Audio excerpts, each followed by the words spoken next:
नमस्कार दोस्तों, आज का क्वेश्चन हमारे पास है क्वेश्चन नंबर 87।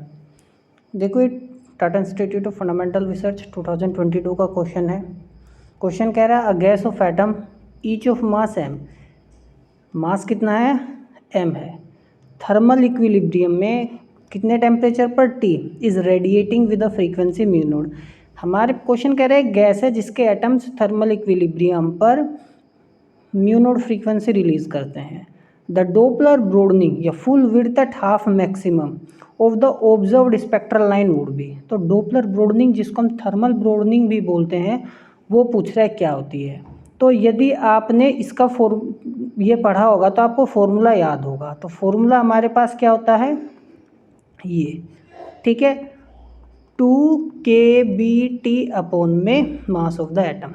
ये हमारे पास फॉर्मूला होता है, ये आपको याद होना चाहिए, ये बहुत इंपॉर्टेंट चीज़ है। ये याद क्यों होना चाहिए, देखो ये याद है तो क्वेश्चन मात्र 1 सेकंड का है, ठीक है। तो क्वेश्चन हमारे पास क्या आएगा, 2 म्यू नॉट अपॉन, हमारे पास यहाँ पे क्या होता है, हमारे पास ln√2 भी होता है, ठीक है।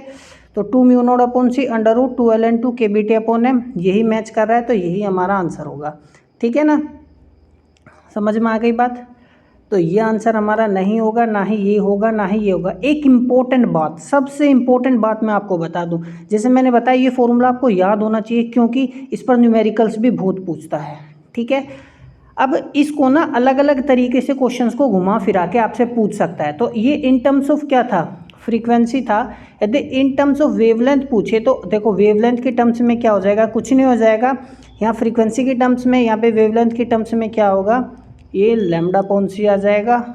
और ये हमारा जो पूरा का पूरा क्वेश्चन फॉर्मूला है, ठीक है, मास ऑफ द एटम, ठीक है ना।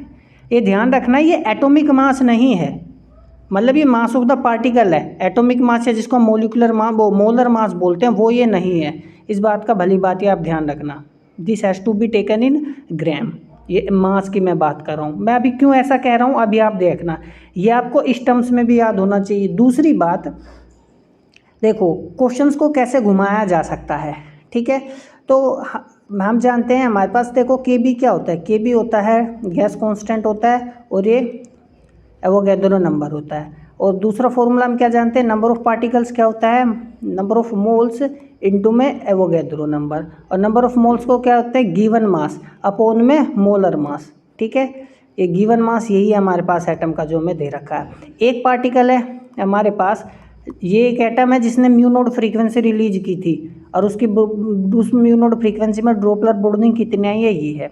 अब मैं ये आपको क्यों बता रहा हूँ, अभी आप ध्यान रखना, ठीक है। आप सोचोगे क्वेश्चन तो हो गया, हमें वीडियो देखने की आवश्यकता क्या है, नहीं, अभी देखिए गौर से आप, इम्पोर्टेंट चीज़। अब तो ये फॉर्मूले को देखो कैसे मॉडिफाइड हो गया ये, तो इस फॉर्म में भी आप उसको याद रख सकते हैं क्योंकि किसी तरीके से भी पूछा जा सकता है। तो 2 म्यू नॉट अपॉन सी √2, देखो के बी को क्या लिखा, बोल्ट्जमैन कांस्टेंट को क्या लिखा, आर अपॉन में एन ए। ये गिवन मास हो गया हमारे पास, ये यहाँ पे टी है, और ये क्या हो गया ln2 √log2।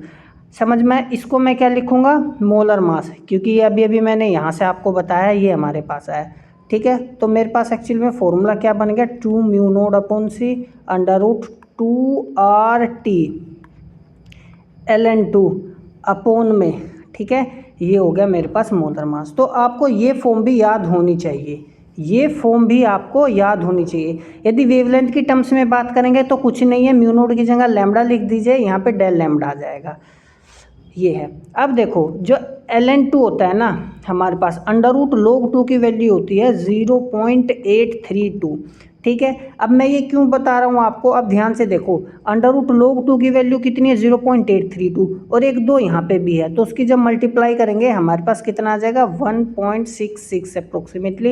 ये हो जाएगा म्यू नॉट अपॉन में सी, और ये हमारे पास कितना हो गया, 2RT अपॉन में एम। तो इस फॉर्म में भी आपसे क्वेश्चन पूछ सकता है, तो आपको पता होना चाहिए, कैसे भी आपसे पूछ सकता है, ठीक है। वेवलेंथ की टर्म्स में पूछेगा तो यहाँ पे लैम्डा नोड आ जाएगा, और यहाँ पर डेल लैम्डा हो जाएगा, और कुछ नहीं। और इसको फर्दर सोल्व किया जा सकता है। मोस्ट इंपॉर्टेंट जो आपको याद रखना है क्यों? क्योंकि उससे न्यूमेरिकल बहुत आसान हो जाएंगे। अब देखो रिडरबर्ग कांस्टेंट जो है, तो सॉरी माफ़ी चाहूँगा, ये जो गैस कांस्टेंट है 8.314 इसका वैल्यू होता है, हम भली बात ही जानते हैं।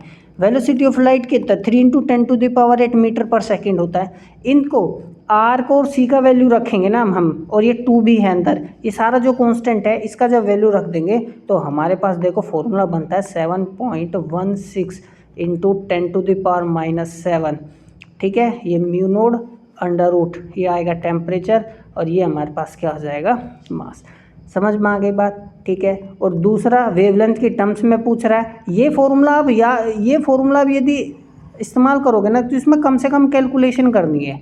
क्या करनी है? कम से कम कैलकुलेशन करनी है, तो इसका आपको ध्यान रहेगा तो क्वेश्चन कर पाओगे। T/m में ये वेवलेंथ की टर्म्स में हो गया। सबसे इम्पोर्टेंट बात यहाँ जो है वो क्या है, टेम्परेचर जो है हमारे पास किस में होगा, केल्विन में होगा, और मोलर मास जो हमारे पास होगा ग्राम पर मोल में होगा। मोस्टली बच्चे यहाँ क्या करते हैं, इसको किलोग्राम में रख के सोल्व कर देते हैं, फिर कहते हैं हमारी तो डॉपलर विड्थ नहीं आ रही है। ठीक है ना। तो अब यहाँ पे तो देखो हमसे क्वेश्चन ने इस फॉर्म में पूछा हुआ था, ठीक है ना, ये हमसे क्वेश्चन जो है इस फॉर्म में पूछा हुआ था, तो आप इस फॉर्म में, तो आपको ये याद स्टार्टिंग यहाँ से करो, याद रखो, सारे याद रखो, बहुत आसान है, याद रखना कुछ नहीं है। ठीक है, तो कर सकते हो, किसी भी फॉर्म में पूछ सकता है। तो मिलते हैं अगले क्वेश्चन में, तब तक पढ़ते रहिए। धन्यवाद।